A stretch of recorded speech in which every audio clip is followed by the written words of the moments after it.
And welcome back to the KCCR, everybody. Okay. As you can see, Omerta, City of Gangsters. Fairly new. Well, fairly new in terms of most things, I suppose.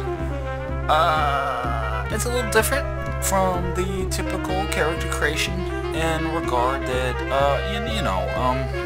well, you'll see.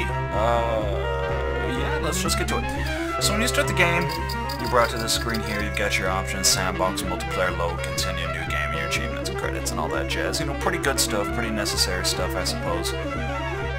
Sandbox is the equivalent of any skirmish mode in just about every type of RTS. So think Age of Empires when you click skirmish. You know, you're brought to a map that in those you can customize what have you. You fight an opponent or two, and that's what you got. This, think of it like that, but without a chosen opponent. You just have the area and what you can do with it. Either way, multiplayer, self-explanatory, continue, new game. What we're going to do is we're going to go ahead and click sandbox, because that is the easiest to show you the boss creation, as well as give you a general idea of how some perks work without really getting too involved in the story and or spoilers. So without further ado, sandbox. Alright, this is what happens when you click sandbox mode. You're brought to the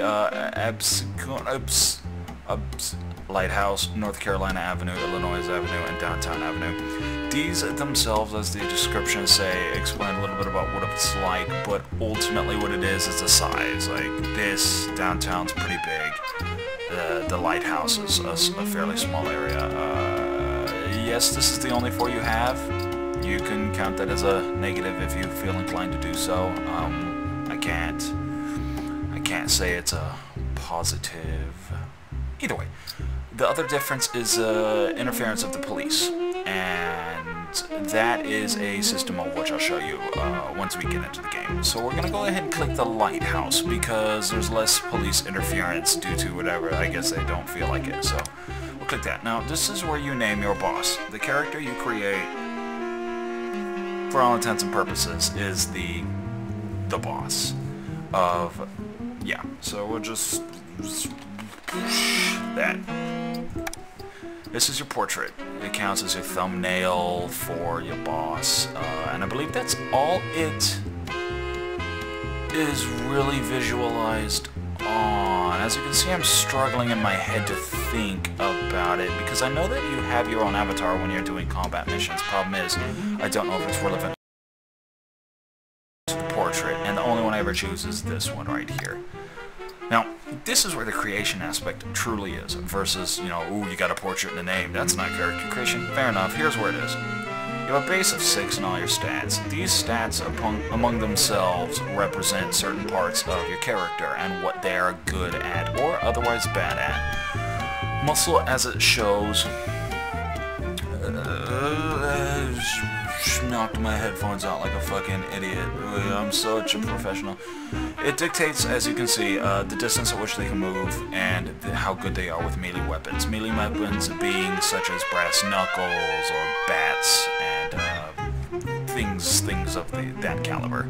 And move being how many squares, in layman's terms, they can move before they run out. It directly affects, I believe, their action points either way. Next you have finesse. This is all pretty simple. Finesse affects one thing for the most part: your gun and how good you are with it. There are multiple types of guns, ranging from shotguns to Tommies, you know, the best gun ever, Tommy guns, to pistols, dual-wielded pistols. There's a long-range military rifle, which looks like an Nugget or a Lee Enfield, what have you. Then you've got toughness. As you can see, overall health, it's pretty straightforward there too, because there's not really a quote-unquote armor rating. So the higher that is, the more you are going to survive. Muscle, toughness obviously go well together. You know, finesse, toughness, you can mix these how you want, and you'll see over here, but let's see. Smarts is action points.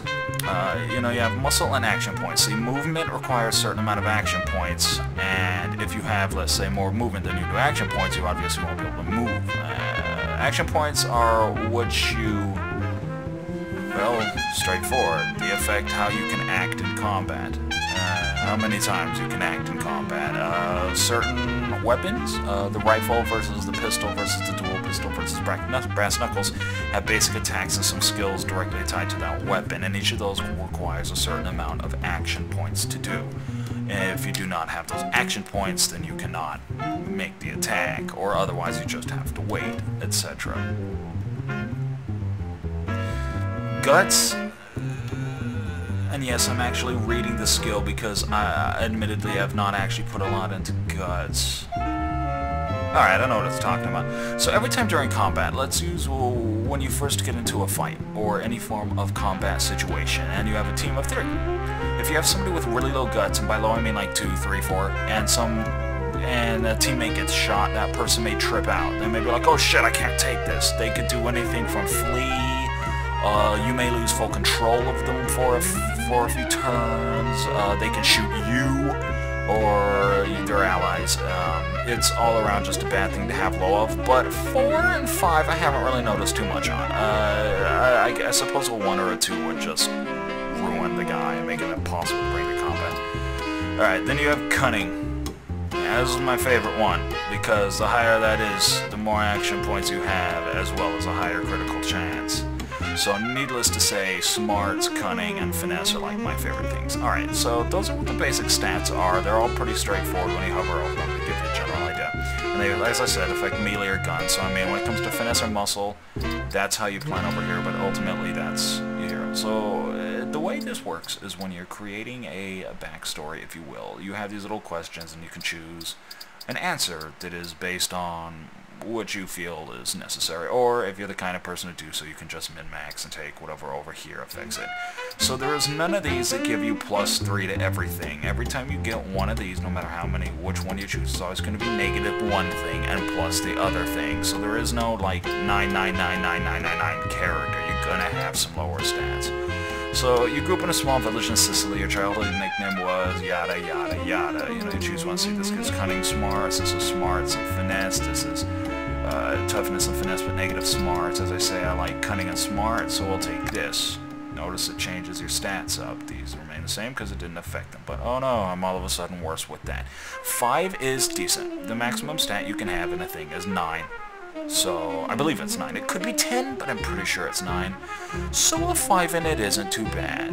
It's not too bad at all. It's still above the halfway mark for all intents and purposes.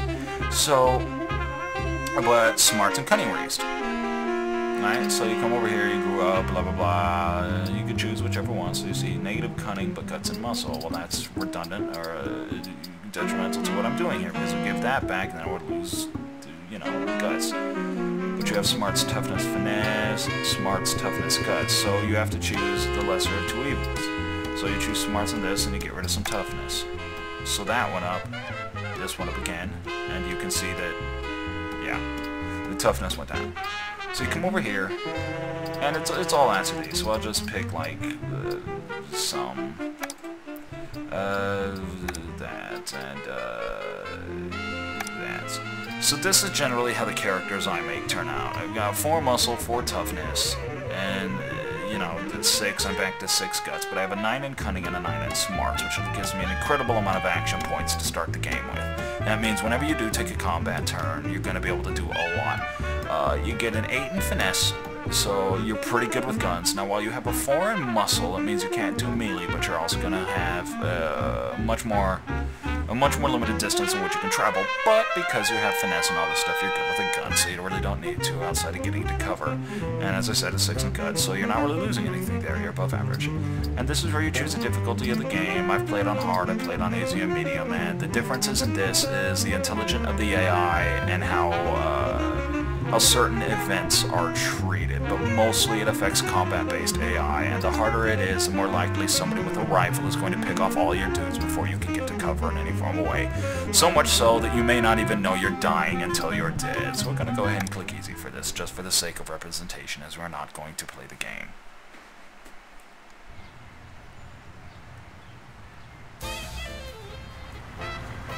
Alright. Now I'm going to go ahead and hit escape here real quick, so that the game pauses, otherwise it wouldn't pause. Let me explain what you see here.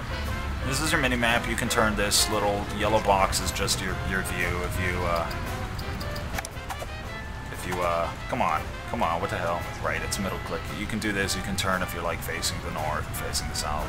So that's relevant to your interest, really. Let's do this again. And we'll go straight to the character aspect part. So you see down here you have a bunch of little portraits. 1, 2, 3, 4, 5, 6. That means you can have 6 people in the game, for all intents and purposes. Your boss is always going to take one. Now, if I hit resume, and double click on my boss, you'll notice I have a whole bunch of shit right here.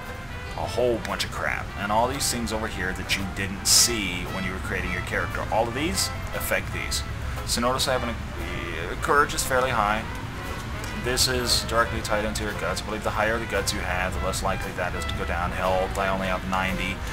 90 health is not good when a gun can hit you for 40. So I pretty much traded off toughness and health in exchange for better utility of weapons and the ability to act more often with the theory of kill first or, you know, or be killed. Movements is 9. 9 is a fairly large amount of movement points, but you can get anywhere in the upper of like 15, 16, 17, and that's a pretty large distance to travel. So if you're a melee character, good. It's good that muscle is tied into not only your melee damage, but also your distance. Now, notice my action points are 14. Now, if we look at my pistol here, I believe we got to go to equip. There we go. Notice my pistol. It's not actually showing. I guess I would have to go to combat to show you, but I believe it's 2 to 3 action points for the regular attack. So with 14, I can make a lot of attacks in a turn. You've got your reaction, which, as you can see, how quickly a character can act after the start of combat depends on reaction. The higher that is, the better. That's directly tied into guts, so mine's isn't the best. You've got your initiative, though, which determines how often the character's turns occurs during combat. So your reaction and initiative are 2 different things.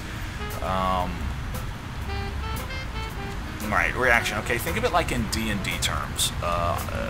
Awareness, if you will, flat-footed. The higher the reaction is, the moment combat starts, you will be on the top of the lower order. But initiative is how many turns how many times you can act during a turn. It's good. Higher initiative, whatever. All of these things are good to have. Higher, obviously. So, critical chance, critical damage, all of this is self-explanatory. I don't have to go into that. Alright, we've got perks, equip, bio, and clothes. Bio isn't really necessary, but you'll gain some... call me boss. You'll gain some dialogue there that isn't really anything here. But that's a general idea of this character you're controlling, but yeah, I'll explain some things about that in a bit. Now, there's some perks, but notice I don't have any yet. So what I'm going to do real quick is I'm going to do some things to give myself some levels in order to better explain the character creation, since I won't be going over gameplay. Give me 1 sec. Hacks! Alright. Now, as you can see down here at my portrait, I have a little up yellow arrow, if that's what you wish to think of it as. I don't know what else you could think it as, but either way, let's click that. Now you notice this perks turned into level up. Every time you level up, you are brought to this. This is where you can choose a bunch of different things, and there's 3 pages of these, so there's a whole lot you can choose from. And as you can see, let's go over.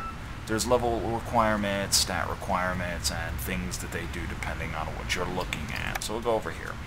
These range from such as Range Specialist, which increase your damage with ranged attacks by 10%. You've got things like Brave, which are increased courage by 15%. Fleet of Feet, 2 additional movement points, is abbreviated to MP.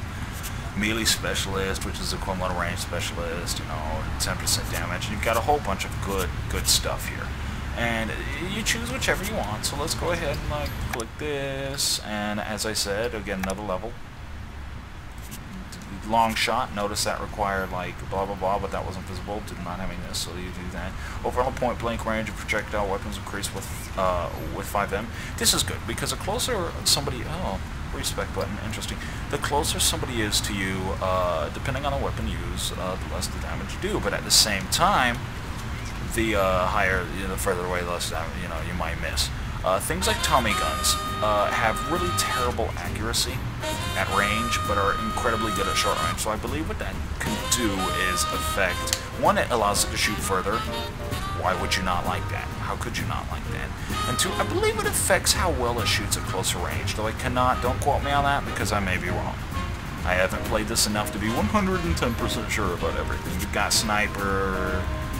The more you choose here, you unlock stuff, so you unlock more to choose from. So feet. Berserk. There's a whole bunch of new things here. Relevant to the level you have is when you will unlock certain things. Some of this. Inflict 50% additional damage to the enemy that has hit the character last. So a lot of these are really good. And you can get these for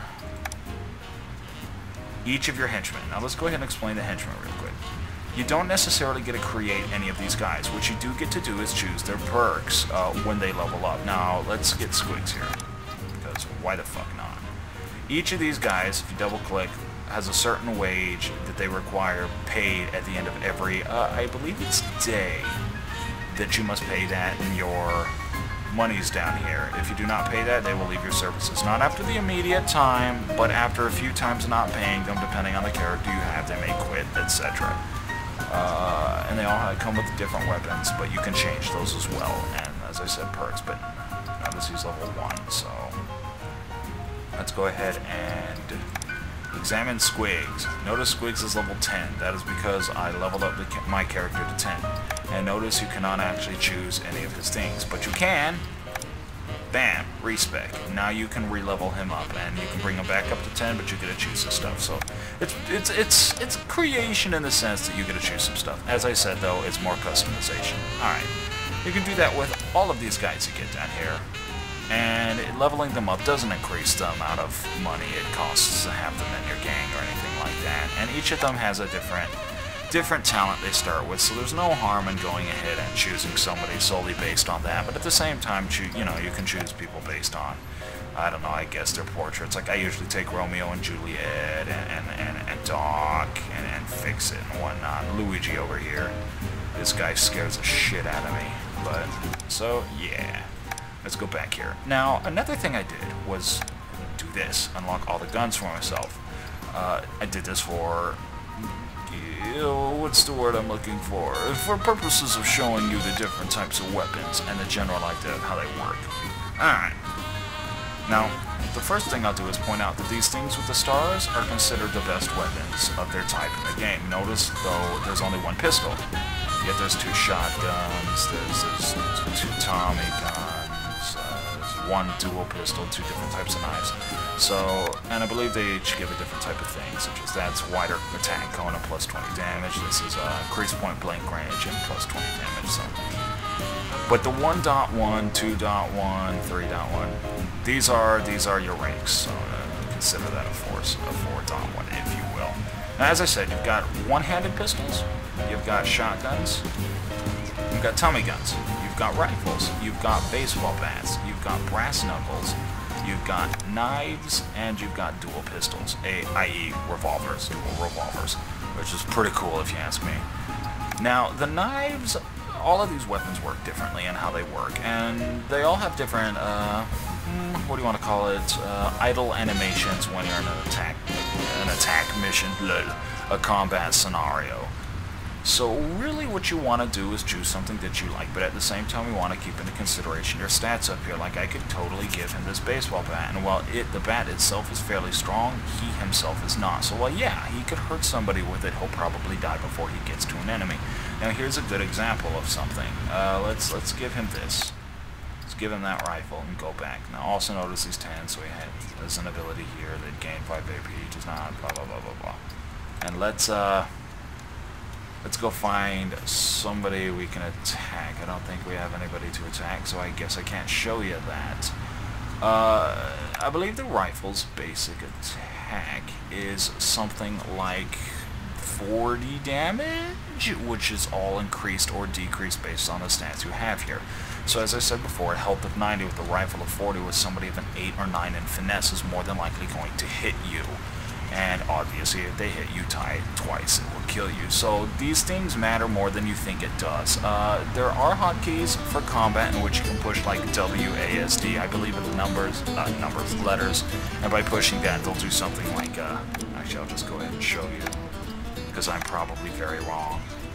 You have some hotkeys here. And yeah, I was very wrong. 1, 2, 3. I remapped them. This is auto AI. Depending on whichever character's turn it is that you are controlling, you choose what they do. You can manually move them, you can manually attack with them, or if you're the kind of person that say, Final Fantasy Tactics anybody, and you like to see smart AI do something, you can do one of these tactics. Depending on what weapons you have them on and where their terrain is, the AI may act well with it, may be very intelligent with it, or it might do what AI does sometimes and shoot itself in the face. So don't take my word for it, you will have to try it yourself and see if you like it. But then again, that may take away the fun of the game for some people. To he his own. That about covers everything I could possibly show you with this that is relevant to character creation. Let's see here, you unlock more abilities as you level up, and so do each of your henchmen, and they're not always the same. Notice he's a mastermind, you can generally tell what certain people are. He's an enforcer. Enforcers are generally better with melee. She's a burglar, so she's more of a... Yeah, you get a general idea. As I said, they all start with their weapons, but you can choose them.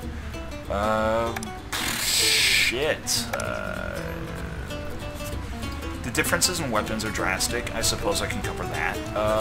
The differences in, say, the knife versus the brass knuckles versus the baseball bat. The baseball bat is your typical just outright kill. It hits really hard, but it applies a, as you can see, attacks inflict concussion. When you hit somebody with that, you can pretty much end their turn. Even if it doesn't kill them, you pretty much end their turn. That can be really, really good in tight spots where you're fighting the military, and yes, you do fight the military, when they all have, like, rifles and shit like that. The brass knuckles, on the other hand, don't apply concussion, but they have an incredibly low amount of AP, and they allow movement after attacking. When you attack with any other weapon, for the most part, you aren't allowed to move afterwards unless you have a certain feat that allows you to do so, but these allow you to keep going. So, I mean, you can run up to somebody, attack, run to another person, attack, or reposition yourself. Pretty good deal. Knives don't do any of that, but what they have is when anybody crosses your tackle zones, when anybody crosses next to your character, be it left, right, behind, side, you will automatically take a swipe at them with the knife. This in and of itself applies to any enemy, be them using melee or be them using a rifle. Even if they're trying to just move past you, you will swipe at them. So the higher your melee and the higher all that stuff is, the higher the chance you'll land that hit. And obviously a free attack is really worth it in a game that can end you in a few turns. The differences in the guns are pretty straightforward. Dual revolvers you would think would cost a lot of AP, but actually they don't cost too much. Their attack pattern is really cool though. I like dual revolvers personally. They're the equivalent of knives. Whenever somebody attacks your character using your revolvers, you gain an attack of opportunity against them. I believe it's a ranged attack, yes, to retaliate to a single ranged attack once per turn. That means if, say, character A with rifle shoots at my guy, no matter how far away that person is, my dude will retaliate with a shot. That retaliating shot is relevant to the finesse skill, and if you do not have a high finesse skill, it may not land. It is not the same strength as the rest of the shots you can do or the skills you can do. But, in and of itself, as I said, a free attack of opportunity against an opponent is nothing to be scoffed at. It may be the one single thing that makes you win a match. Now, the Tommy guns, everybody's like, why would you use anything but a Tommy gun? I fucking agree with you. Don't worry, I love me some Tommies. The problem with Tommy guns, though, is they aren't accurate. They aren't accurate in real life either, if you know what a Tommy gun is. But if you're in a certain range, they're a cone attack spray, and they'll just wreak havoc. They'll just fuck everything up. The problem with that is it means everything. Terrain, desks, potted plants. The enemies, obviously, but any of the characters you have on your team. In between the person with the Tommy and the enemy is going to get shot as well. But as I said, a high finesse doesn't take away from the chance to shoot everything, but it does increase it. So a Tommy gun is a two-edged sword. It's good, but you got to be very careful with it. And it's hella inaccurate. So whichever one of these you use is really up to you. I prefer the Chicago piano because a wider attack cone allows you a wider attack cone. Pistols are the basic thing. Your boss, I believe, depending on the... I believe there's an option you can choose that has to do with when you were a kid, you did this, and you'll start with a knife, a pistol, or I think the next one is a baseball bat or a shotgun. I'm not 110% sure. I just know everything I choose, he ends up starting with a pistol. The pistols are pretty cool. They're your base weapon. They're low AP cost. They have nothing less than okay skills attached to the weapon, so they in and of themselves aren't bad. You can actually play the whole game with just guys using the pistols and feel good about it. They'll do pretty well because of the AP costs, and pistols are fairly accurate. As you can see, Sir Jury right here has some great overall stats. Alright, shotguns are like the Tommy gun in sense of cones. The difference is shotguns are incredibly good against inanimate objects, desks, or anything people can hide behind cover with. And the only other difference between them and Tommy guns is it's a single shot from the shotgun, you know, versus each Tommy gun thing is multiple hits, so that means multiple chances for crits, I believe, and it's just overall good. Or bad, depending on who you are. And then, of course, you have two special things. Rifles are my favorite weapon in this game, next to dual revolvers. I'm sorry, I like them more than the Tommy guns for this game specifically. They're good.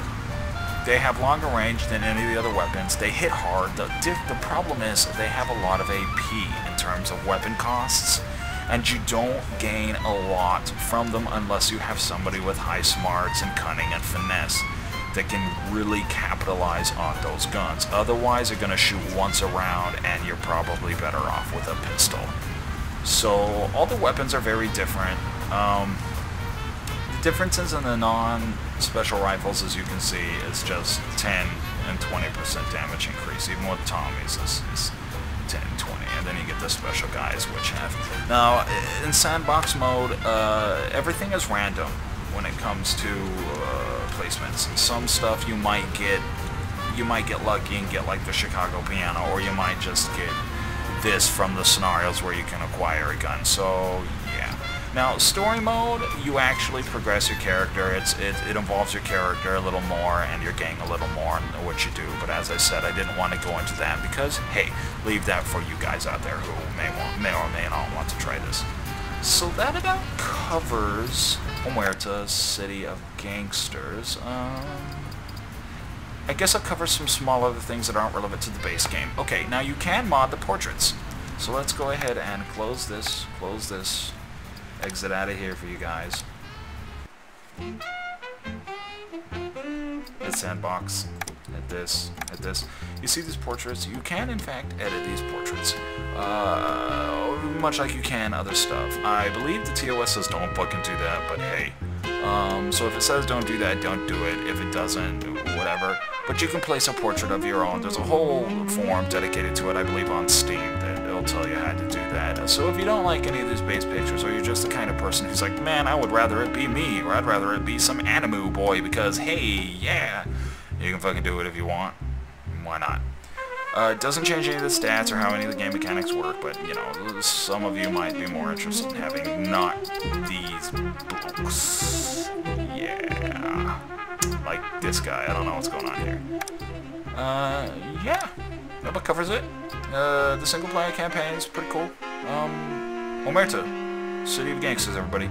Give it a look. It's got some of the best music you'll ever listen to when you're shooting a bunch of guys in the face. Doesn't get better than that. Thank you for watching, and as always, you know what to do.